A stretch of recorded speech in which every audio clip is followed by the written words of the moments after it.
आज हम पूरी डिटेल पढ़ेंगे साइकोएनालिसिस के बारे में कि उससे फ्रॉइड ने क्या कहा है, देन एडलर ने क्या कहा था उसके बारे में, और फिर लास्ट हमने पढ़ा था वो जॉन्ग ने क्या कहा था।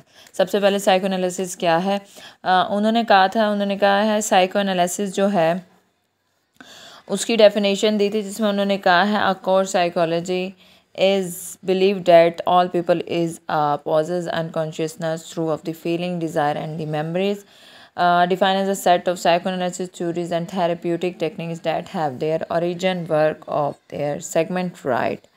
ठीक है, उन्होंने क्या कहा, उन्होंने कहा एक ये जो साइकोएनालिसिस जो है वो सिगमंड फ्रॉइड ने डिस्क्राइब्ड की, और इस पे उसने बहुत वर्क किया, और जो उसका वर्क था वो बिल्कुल ओरिजिन था। उन्होंने क्या कहा, उन्होंने कहा साइकोएनालिसिस जो है उसमें सिगमंड फ्रॉइड ये यकीन रखता था कि जो लोग हैं वो अपना कॉन्शियसनेस, अपनी शऊर, अपने थॉट्स, अपनी फीलिंग, डिज़ायर और मेमोरीज़ को ज़ाहिर करते हैं। फिर उसके बाद उन्होंने कहा ये एक थेराप्यूटिक टेक्निक्स है जो सिगमंड फ्रॉइड ने डिस्क्राइब की। फिर उसके बाद साइकोएनालिसिस को उन्होंने 3 डिफरेंट मीनिंग के बारे में बताया। सबसे पहले उन्होंने कहा ये एक डायनामिक है, फिर उन्होंने कहा साइकिक डिटरमिनिंग है, यानी इंसानी शख्सियत के बारे में उसने बताया, फिर ह्यूमन बिहेवियर के बारे में बताया, फिर उसने कहा है इसकी सबसे इम्पोर्टेंस है जो एक बचपन का एक्सपीरियंस होता है उस पे भी इसने स्टडी की, बचपन के एक्सपीरियंस से लेकर जो एक अडल्ट बनता है उसकी पर्सनालिटी पे भी स्टडी की। फिर उसने साइकोएनालिसिस के बारे में सिगमंड फ्रॉइड ने क्या कहा, उसने कहा इसका एक सब्जेक्ट, हर चीज़ का एक सब्जेक्ट मैटर हो, उसके सब्जेक्ट के मैटर के बारे में बताया। उन्होंने कहा हर जहनी जो एक मेंटली तौर पे डिस्टर्ब पीपल होते हैं उसका इलाज करते हैं। फिर रिसर्च गोल में उन्होंने कहा हर इंसान का लाशऊरी ख्वाहिशात होती हैं जो छुपी हुई महरुकात को तलाश करते हैं। ठीक है, जो उनकी ख्वाहिशात होती हैं छुपी हुई, उस चीज़ के बारे में स्टडी की जाती है। देन रिसर्च मेथड है, उसमें उन्होंने फ्री एसोसिएशन के बारे में बताया, यानी हर इंसान की अपनी आज़ाद ख्यालात होते हैं। फिर उन्होंने फ्री एसोसिएशन के उन्होंने कहा जो पेशेंट है उसके बारे में देखा है। उन्होंने कहा जो गैर ज़रूरी कैद से आज़ाद होकर मरीज़ अपनी हर सोच को लफ्ज़ों में ढाल लेता है। यानी उन्होंने कहा है जब एक मरीज़ होता है तो अगर वो कुछ भी बोल रहा है तो उसके लफ्ज़ों को वो नहीं देखता कि लफ्ज़ों का मतलब वो किस तरह से यूज़ कर रहा है। फिर उसके बाद purpose of the free association, इसका मकसद क्या होता है, उन्होंने कहा है इसका मकसद ये होता है कि जो लाशऊर तक इसका जो मकसद होता है एक इंसान के लाशऊर तक पहुंचा जाता है, और जो शऊर है उसको लाशऊर के साथ जोड़ा जाता है। यानी इंसान कॉन्शियसनेस की जो उसकी एक पर्सन की जो अपनी कॉन्शियसनेस तौर पर वो अपनी चीज़ों को ज़ाहिर कर रहा होता है, फिर उसकी जो अनकॉन्शियसनेस चीज़ें होती हैं उसके बारे में स्टडी किया जाता है। फिर उसका प्रोसीजर क्या है, उन्होंने एक टेक्निक बताई थी, एक उन्होंने एक्सपेरिमेंट किया था जिसमें उन्होंने क्या कहा था, एक पर्सन को एक चेयर पे बिठा दिया था। फिर उसके बाद सामने डॉक्टर बैठ गया और उसने कहा उस पेशेंट को कि अपनी हर वो चीज़ बताओ जो आपके अंदर है या आपके दिल में है, जो भी है, तो चाहे वो चीज़ कुछ भी हो, आपके अंदर जो भी है उसे ज़्यादा तौर पर बयान कर दो। तो उसमें फिर पेशेंट ने अपनी जो मेंटली तौर पर डिस्टर्ब लाइफ थी या डिप्रेशन में था या एंजाइटी थी, जो भी था उसने उसके बारे में बताया, जिसकी वजह से उससे भी बेटर किया जा सकता था कुछ एक्सपेरिमेंट के थ्रू। फिर है फ्राइडन स्लीप। फ्राइडन ने क्या कहा था, उसने कहा जब एक पर्सन कुछ बोलता है तो उसका जो लफ्ज़ है वो बेमायनी नहीं होता, उसका हर लफ्ज़ का कोई ना कोई मायने होता है।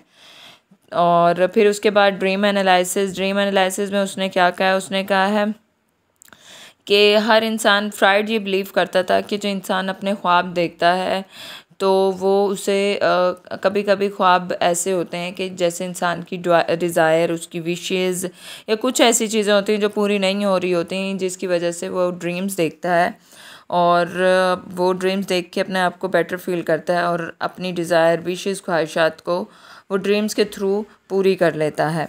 फिर फ्राइड ने क्या कहा था, उन्होंने कहा पार्ट्स ऑफ द ड्रीम, इसको 2 टाइप्स में उन्होंने तकसीम कर देते हैं। एक था मैनिफेस्ट कंटेंट और दूसरा था लेटेंट कंटेंट। क्या था उसने मैनिफेस्ट कंटेंट में था, उन्होंने कहा है वो सब कुछ जो असल ख्वाब में हो हम देखते हैं, यानी हाँ जो फॉर एग्ज़ाम्पल उन्होंने ये बताया था कि जैसे हम कोई चीज़ सोच रहे हैं और अगर हम सो जाएं तो वही ख्वाब में हम देखते हैं, तो वो वही जो असल हम हकीकत में होते हैं वही हम चीज़ों को देखना स्टार्ट कर देते हैं। दूसरा ये होता है कि कुछ ऐसी डिज़ायर या हिडन हमारी ख्वाहिशात होती हैं, डिज़ायर होती हैं जिसको हम पूरा नहीं कर पाते, तो वो पोशीदा होती हैं जिसकी वजह से हम ख्वाब में अगर वो चीज़ें देख लेते हैं तो हम अपने आप को बेटर फील करते हैं। फिर एनालिसिस ऑफ द ट्रांसफेरेंस, उसमें उसने क्या कहा था, उसने कहा है इसमें जो पेशेंट है उसकी पूरी ट्रीटमेंट किया जाता है, यानी उसकी पूरी हालत देखी जाती है, यानी उसको जब ये बीमारी है तो उसमें देखा जाता है कि उस एक पर्सन को अगर वो एग्रेसिव है तो वो क्यों एग्रेसिव है, और उसकी एग्रेशन को पॉजिटिव और माइनस नेगेटिव थ्रू जज किया जाता है कि यानी अगर वो एग्रेसिव ज़ाहिर कर रहा है तो उसका इससे क्या ताल्लुक़ है किसी चीज़ से, या वो एग्रेसिव ज़ाहिर कर रहा है तो उसको पॉजिटिव वे में लिया जाए या नेगेटिव वे में लिया जाए। फिर सेकेंडली फिर है एनालिसिस ऑफ रेजिस्टेंस। इसमें उसने फ्राइड ने क्या कहा था, उसने इस नतीजे में ये देखा था कि अगर हम यानी अगर कोई थेरेपी की जा रही होती है या कोई ट्रीटमेंट किया जा रहा होता है या कोई एक्सपेरिमेंट किया जा रहा होता है, उसको अगर हम देखा जाए तो इतना आसान नहीं होता। अगर किसी मरीज़ पर कर रहे होते हैं, उस मरीज़ को बेहतर बनाने के लिए जब एक्सपेरिमेंट या ट्रीटमेंट या थेरेपी की जाती है तो उसको करना कहना और करने में बहुत फ़र्क होता है। और कभी कभी बाज़ औक़ात पेशेंट होता है जो अपनी ख्वाहिशात को या अपनी बात को शर्म के तौर पर ज़ाहिर नहीं कर रहा होता, तो इसलिए फ्राइड ने कहा है कि हर ट्रीटमेंट जो है, एक्सपेरिमेंट या थेरेपी है, वो बिल्कुल इजी नहीं होती जितना हम समझते हैं। फिर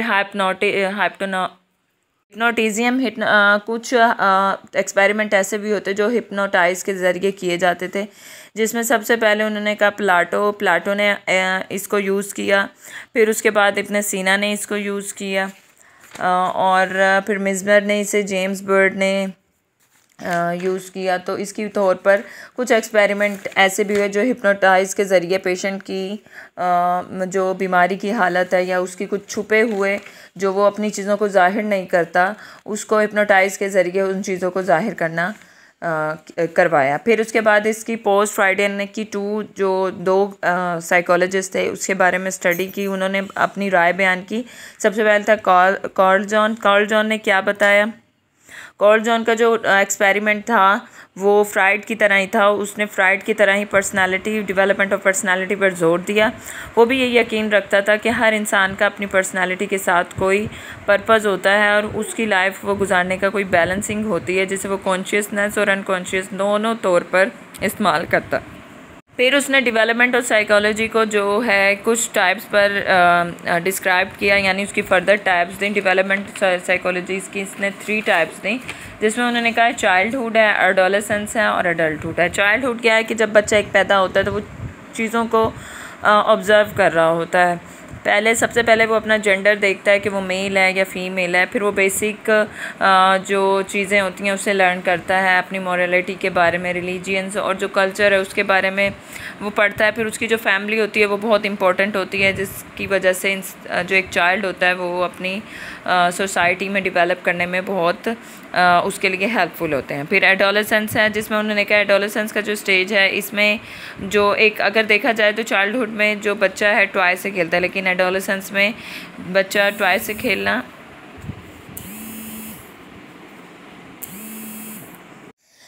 फिर उसके बाद उन्होंने कहा है जो एडोलेसेंस की स्टेज है इसमें बच्चा जो है वो टॉय से खेलना नहीं खेलता, वो अपनी सोसाइटी की बारे में इंटरेस्ट लेता है कि सोसाइटी जो है हमें उसमें किस तरह ढलना चाहिए, और फिर वो सोसाइटी पे पूरा उतरता है और उसकी जिस्मानी तब्दीलियाँ भी स्टार्ट हो जाती हैं, जिसकी वजह से फिर अडल्टहुड है। फिर है अडल्टहुड क्या है, उन्होंने कहा अडल्टहुड जो है इस स्टेज में जो है एक पर्सन जो होता है वो बिल्कुल मैच्योर हो जाता है, वो अपनी चीज़ों के बारे में अपनी प्रॉब्लम्स को खुद सॉल्व करने लगता है और उसकी जो फिज़िकल चेंजिंग है वो स्टॉप हो जाती हैं और वो अपने आप को इंडिपेंडेंट हो जाता है। फिर है प्रिंसिपल ऑफ जॉन्ग, इसने कुछ प्रिंसिपल फर्दर टाइप्स दी हैं। प्रिंसिपल के सबसे है प्रिंसिपल कैजुअलिटी, यानी उसने ये बताया कि यानी हर शख्स का एक मकसद होता है, वो बग़ैर मकसद के लाइफ नहीं गुजार रहा होता, और अगर वो इस सोसाइटी में रह रहा है तो उसका कोई ना कोई मकसद है। फिर है प्रिंसिपल ऑफ द टेलियोलॉजी। इसमें उन्होंने कहा है कुछ सवालात पूछे जाते हैं माजी से और मुस्तकबिल के मुतल्लिक़, जिसे पालमिस्ट्री के नाम से जाना जाता है। फिर इसके बाद है प्रिंसिपल ऑफ द साइक्रोनिस्टिक। इसमें उन्होंने कहा है इससे हर उसके वाक़े के बारे में पूछा जाता है, यानी कोई ऐसा इवेंट होता है जिसके बारे में पूछा जाता है जो उससे रिलेटेड होते हैं, यानी किसी पास्ट से या फ्यूचर से रिलेटेड होते हैं। प्रिंसिपल ऑफ द कॉस्मिक, इसमें उन्होंने कहा है दो तरह के एस्पेक्ट्स किए जाते हैं, जिसमें कंजर्टिव होते हैं और डिस्ट्रक्टिव होते हैं, जिसके वजह से जो एक पर्सन होता है उसके मुताबिक वो रह रहा होता है। प्रिंसिपल ऑफ द टेलीपैथी, इसमें हर इंसान इसमें जो है एक इंसान दूसरे इंसान का दिमाग बहुत अच्छी तरह से पढ़ लेता है।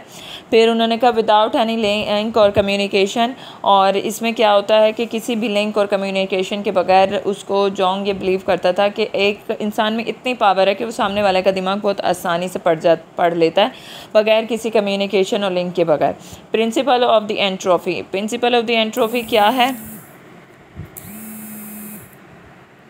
फिर उसके बाद प्रिंसिपल ऑफ द एंट्रोपी है। इसमें उन्होंने क्या कहा है कि हर इंसान जो है अगर एक सोसाइटी में रहता है तो वो सोसाइटी में अपने आप की इम्प्रूवमेंट दिखाने की कोशिश करता है, यानी हर इंसान चाहता है कि वो जो सोसाइटी है उस पर पूरा उतर सके, वो अपने एक्सपेंसिव अपने अखराजात सब कुछ वो पूरा करना चाहता है और वो उसके लिए खूब मेहनत करता है। फिर कॉन्सेप्ट ऑफ द एटीट्यूड, इसमें जोंग ने जो है वो 2 टाइप्स दिए, यानी हर इंसान इंट्रोवर्जन और एक्सट्रोवर्जन दोनों तरह के होते हैं, यानी इंसान जो है अपनी लाइफ को सोशल तौर पे पूरा उतारते हैं। और सेकेंडली है जो thunder of the direct sense, जिसकी वजह से वो उस चीज़ को पूरा उतारने में हेल्पफुल होते हैं। फिर उसके बाद structure elements of the personality है, जिसमें उसने 3 लेवल्स के में पर्सनालिटी को योंग ने बताया है। जब सबसे पहले कॉन्शियसनेस, और सेकेंडली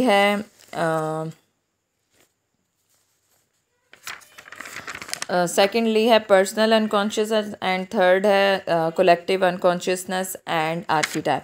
सबसे पहले कॉन्शियसनेस यानी हर इंसान के अंदर उसकी जो परसेप्शन, मेमोरीज़ हैं और कॉन्टेक्ट्स जो उसकी रियलिटी हैं वो फिर अपने इन्वायरमेंट को जो अडॉप्ट करता है वो कॉन्शियसनेस तौर पर करता है। यानी उसने कहा इंसान जो है अगर वो अपनी एक क्या कहते हैं अपनी चीज़ों का यानी परसेप्शन, इदराक, यादाश्त और जो अपने इन्वायरमेंट में पूरा उतरता है वो अपने कॉन्शियसनेस यानी शऊरी तौर पर उतरता है। फिर इसने 2 तरह के एस्पेक्ट्स बताए हैं कॉन्शियसनेस के। सबसे पहले सेल्फ आइडेंटिटी, यानी हर इंसान, ये जोंग बिलीव करता था कि हर इंसान की अपनी विशेस और डिज़ायर होती हैं जिसे वो प्रूव करता है अपनी लाइफ को गुजारने के लिए, यानी अपनी वर्ल्ड में एक अपनी लाइफ को इस दुनिया में प्रूव करता है अपने आप को। फिर उसके बाद उन्होंने कहा वो कुछ भी करता है अपनी लाइफ को इम्प्रूव करने के लिए, जिसकी वजह से वो सेल्फ आइडेंटिटी कहलाता है। फिर एडजस्टमेंट, यानी अगर एक नॉर्मल पर्सन है वो सोसाइटी में हर तरह से पूरा उतरता है अगर उसे कंपेयर करें अब नॉर्मल पर्सन के थ्रू। फिर है पर्सनल अनकॉन्शियसनेस, जिसमें उन्होंने कहा जोंग जो है उसने 2 हिस्सों में तकसीम किया शऊर को। शऊर के निचले हिस्से को ज़ाती लाशऊर कहते हैं, और फिर उसके बाद उन्होंने कहा है हर फ़र्द की ज़ात से ताल्लुक़ रखता है। फिर इसके बाद उन्होंने कहा है कॉम्प्लेक्सेस, यानी हर इंसान ज़ाती लाशऊर से जुड़ा तमाम तजर्बात के ग्रोह हैं, जिसमें से एक से जज्बात, यादें, ख्वाहिशात एक ही मकसद से जुड़े होते हैं, लिहाजा इसे कॉम्प्लेक्स कहते हैं। फिर उसके बाद है कलेक्टिव अनकॉन्शियस यानी मजमूई लाशऊरी, यानी निचला हिस्सा ज़ाती शऊरी कहलाता है और जो ऊपर वाला हिस्सा होता है जो निचले हिस्से की जितनी गहराई होती है वो मजमूई लाशऊर कहलाती है। फिर उन्होंने कहा शऊर के निचले गहराई में मौजूद लाशऊर को मजमूई लाशऊर कहते हैं, जो हमेशा फ़र्द के लिए नामालूम ही रहता है, यानी उससे इंसान बिल्कुल नहीं जानता कि वो किस तरह से होता है। फिर है आर्कीटाइप्स उन्होंने कहा है जो हमारी विरासती सलाहियतें यानी मजमूई लाशऊर को आर्कीटाइप कहलाते हैं, यानी हमारी विरासती जो सलाहियतें होती हैं जो शऊर के अंदर होती हैं उसे आर्कीटाइप्स कहलाती हैं। इसकी 4 टाइप्स हैं, जिसमें पर्सोना यानी हर इंसान का एक बैरूनी हिस्सा होता है और जिसके थ्रू वो अपने आप फेस पर कुछ एक मास्क के तौर पर रखता है जो वो अपनी चीज़ों को जाहिर नहीं करता। फिर है एनिमा और एनिमस। एनिमस जो है एक बताया गया है जो मेल और फीमेल के थ्रू होता है, यानी मैस्कुलाइन और फेमिनाइज।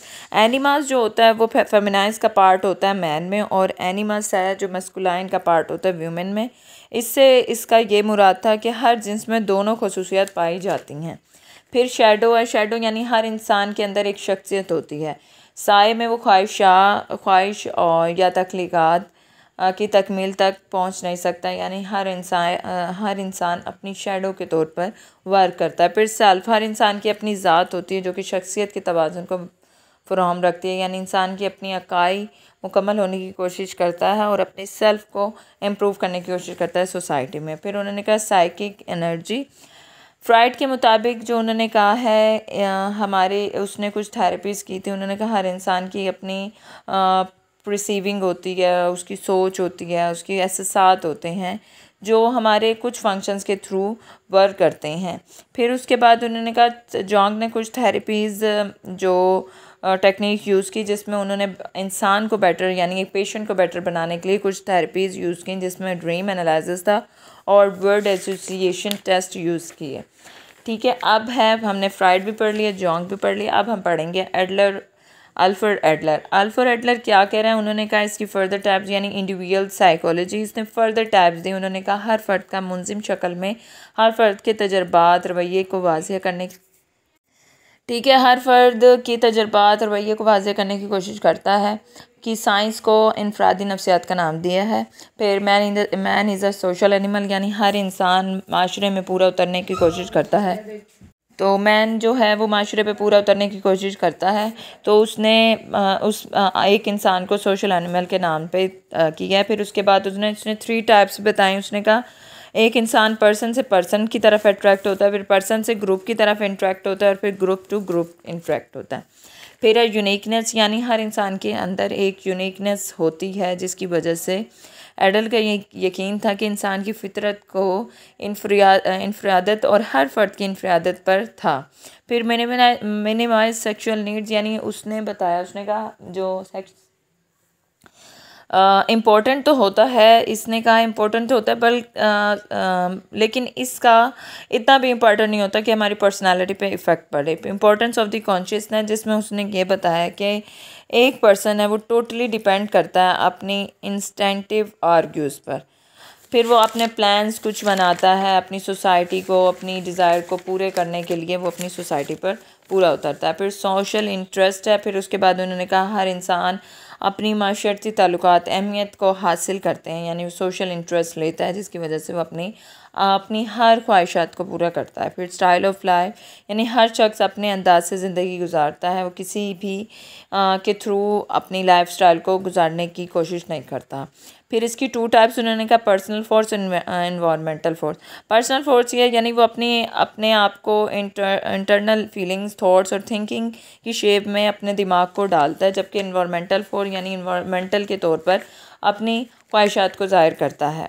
इन्फीरियरिटी कॉम्प्लेक्स, यानी हर इंसान में एहसास कमतरी होती है, यानी वो अगर किसी को अपनी बॉडी इन्फीरियरिटी और फीलिंग्स को ज़ाहिर करता है, अपने एटीट्यूड आइडियाज़ को ज़ाहिर करता है। फिर उसके बाद कंपनसेशन है। कंपनसेशन में उन्होंने कहा है कि हर इंसान अगर अपनी चीज़ों को ज़ाहिर कर रहा होता है तो इसका मतलब ये नहीं होता कि वो अपनी एक पर्सन एबनॉर्मल है, लेकिन उसके साथ कुछ ऐसे वाक़यात हुए होते हैं जिसकी वजह से वो एबनॉर्मेलिटी ज़ाहिर करता है। सुपीरियॉरिटी, उन्होंने कहा हर इंसान की अपनी ख्वाहिशात होती हैं जिसके तौर पर वो कोशिश करता है कि वो अपने आप को माशरे के तौर पर पूरा उतार सके।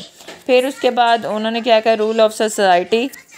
एडलर एम्फसाइज कर रहे हैं कि कम्युनिटी जो है वो इम्पोर्टेंट रोल अदा कर रही है अपनी सोसाइटी को, और उसी पे वो पूरा उतर रहा है। Concept of the birth order, यानी हर इंसान जो है उसको बर्थ ऑर्डर है, पर्सनालिटी को डेवलप करता है, फिर वो ऑब्ज़र्व करता है पर्सनालिटी को। Oldest, middle and youngest child in a families are quite different, यानी उन्होंने कहा ये जो पुराने न्यू यंगर चाइल्ड होते हैं वो अपनी फैमिली से बहुत डिफरेंट होते हैं।